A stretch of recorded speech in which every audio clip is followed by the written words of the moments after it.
இயேசு கிறிஸ்துவின் இணையற்ற நாமத்தில் என் உள்ளங்கைகளில் உன்னை வரைந்திருக்கிறேன் என்கிற ஆண்டவர் கொடுத்த வாக்குத்தத்தத்தோடு கூட சேர்ந்து கிறிஸ்துவில் விசுவாச ஊழியங்களின் சார்பில் உங்கள் அனைவருக்கும் என்னுடைய அன்பான வாழ்த்துதல்களை தெரிவித்துக் கொள்கிறேன்.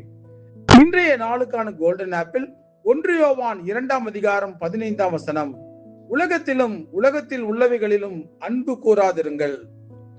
இன்றைய செய்தியின் தலைப்பு, உலகத்திலும் உலகத்தில் உள்ளவைகளிலும் அன்பு கூறாமல் இருக்க முடியுமா?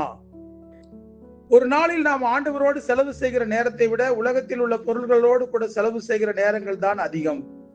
இதை ஒருவராலும் மறுக்க முடியாது. உலகத்தையே வெறுத்து துறவியாக போனவர்கள் தான் ஒருவேளை அதிகமான நேரம் ஆண்டவரோடு கூட உறவாடி கொண்டிருக்கலாம். மற்றவர்களுக்கெல்லாம் உலகத்திலும் உலகத்தில் உள்ள காரியங்களிலும் ஈடுபாடு காட்டவே நேரம் போதவில்லை. ஒரு முக்கியமான உதாரணத்தை சொல்லுகிறேன். நம்முடைய கையில் வைத்திருக்கும் அலைபேசியை எடுத்து ஒரு நாளில் நாம் அதை எவ்வளவு நேரம் பயன்படுத்தி இருக்கிறோம் என்பதை பார்ப்பதற்கு அதில் ஒரு வசதி உள்ளது. அதற்குள் போய் பார்க்கும்போது குறைந்தபட்சம் 3 மணி நேரத்துக்கு மேல் நாம் நம்முடைய தொலைபேசியை பயன்படுத்தி இருப்போம். அதே போல்தான் ஒவ்வொரு வேலையும். சொந்த வேலைகளில், டிவி பார்ப்பதில், வியாபாரம் செய்வதில், பொருள்கள் வாங்க வெளியே செல்வதில் என்று நம்முடைய நேரம் அதிகமாக மேற்படி காரியங்களில் போய்விடுகிறது. இந்த நிலைமையில் உலகத்தில் உள்ள காரியங்களை எல்லாம் விட்டுவிட்டு ஆண்டவரிடம் மாத்திரம் அன்பு கூறுவது என்பது எப்படி நமக்கு சாத்தியம் என்றால் கண்டிப்பாக முடியாது. உலகத்திலும் உலகத்தில் உள்ள பொருட்களிடத்திலும் அதிகமான நேரம் நாம் செலவு செய்வதற்கு காரணம் நம்முடைய சுய தேவைகளை பூர்த்தி செய்யவும் சுய ஆசைகளை நிறைவேற்றிக் கொள்ளவும் தான். அந்த அளவு உலகத்தில் உள்ள ஒவ்வொரு பொருள்கள் மேலும் நாம் மிகுந்த ஆசை வைத்திருக்கிறோம். எப்படியாவது நேரம் செலவழித்து கஷ்டப்பட்டு நாம் விரும்புகிற காரியங்களை பெற்றுக் கொள்கிறோம். இதில் எதையுமே தவறு என்று சொல்ல முடியாது. ஆனால் பைபிள் வசனம் நம்மை எப்படி எச்சரிக்கிறது என்றால், உலக ஆசை தேவனுக்கு பகையா இருக்கிறது என்று பைபிள் சொல்லுகிறது. இதன் சரியான உண்மையான அர்த்தம் என்னவென்றால், உலகமும் உலகத்தில் உள்ள பொருள்களும் நமக்கு வேண்டும் தான்.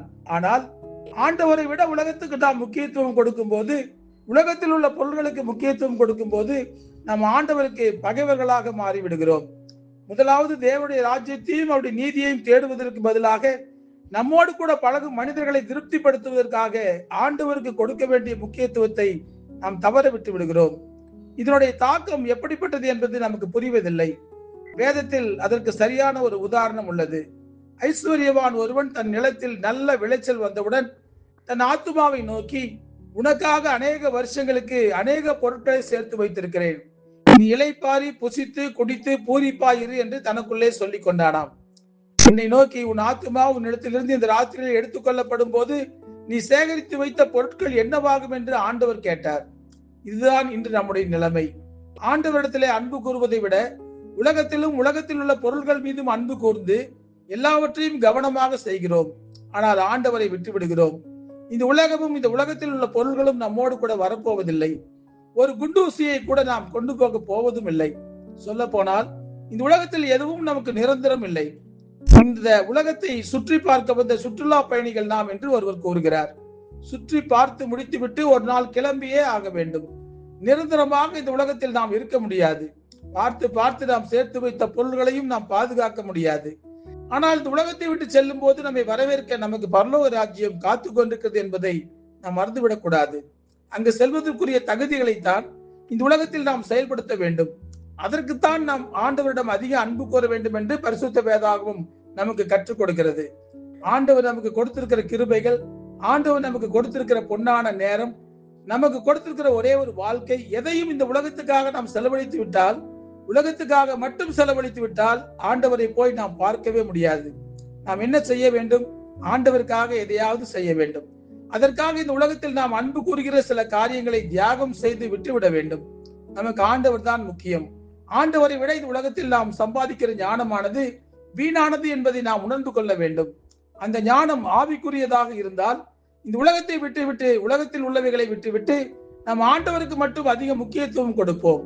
அப்படிப்பட்ட பிள்ளைகளாக நாம் மாறுவோம். பரிசுத்த வேதாகமத்தை அதிகமாக வாசிப்போம். ஆண்டவரோடு கூட உறவாடுவோம். கர்த்தர் நம்முடைய வாழ்க்கையில் அற்புதங்களை செய்வார். ஜெபிப்போமா? அன்புள்ள ஆண்டவரே, இந்த உலகத்திலே நாங்கள் அதிகமான நேரத்தை, உம்மை காட்டிலும் அதிகமான நேரத்தை இந்த உலகத்திலே தான் செலவு செய்கிறோம். நாங்கள் விரும்புகிற காரியங்களிலே, உமக்கு விரும்பாத காரியங்களிலே கூட எங்களுடைய நேரங்களை நாங்கள் செலவு செய்கிறோம். அதிகமாய் நாங்கள் அலைபேசியை பயன்படுத்துகிற அளவுக்கு கூட பரிசுத்த வேதாகமத்தை நாங்கள் வாசிப்பது கிடையாது. அதிகமாக உலக பிரகாரமான காரியங்களை மற்ற மனிதர்களோடு பேசுவதை விட உம்மோடு கூட பேசுகிற நேரம் குறைவாக தான் இருக்கிறது. இதையெல்லாம் யோசித்து பார்க்கும் போது இந்த உலகம் எங்களுக்கு நிரந்தரமானது அல்ல என்பதை நாங்கள் உணர்ந்து கொண்டு முதலாவது தேவனுடைய ராஜ்யமாகிய உம்மை நாங்கள் தேடவும், உமது பிரசன்னத்தை நாங்கள் உணரவும், ஆண்டவரே பரலோக ராஜ்யத்திலே வந்து உம்மை பார்க்கவும் எங்களுக்கு நீ கிருபை பாராட்ட வேண்டும் என்று சொல்லி நாங்கள் ஜெபிக்கிறோம். எங்களை முழுமையாய் தாழ்த்தி உம்முடைய கரங்களில் ஒப்புவிக்கிறோம். உம்மை காட்டிலும் இந்த உலகத்திலே எதற்கும் நாங்கள் முக்கியத்துவம் கொடுக்காமல் உமக்கு மாத்திரமே முதல் முக்கியத்தை அதிகமாக நாங்கள் கொடுக்க தேவனை தாமே கிருபை செய்வீராக. இயேசு கிறிஸ்து என்கிற வல்லமையுள்ள நாமத்திலே ஜெபிக்கிறோம் நல்ல பிதாவே. ஆமேன், ஆமேன்.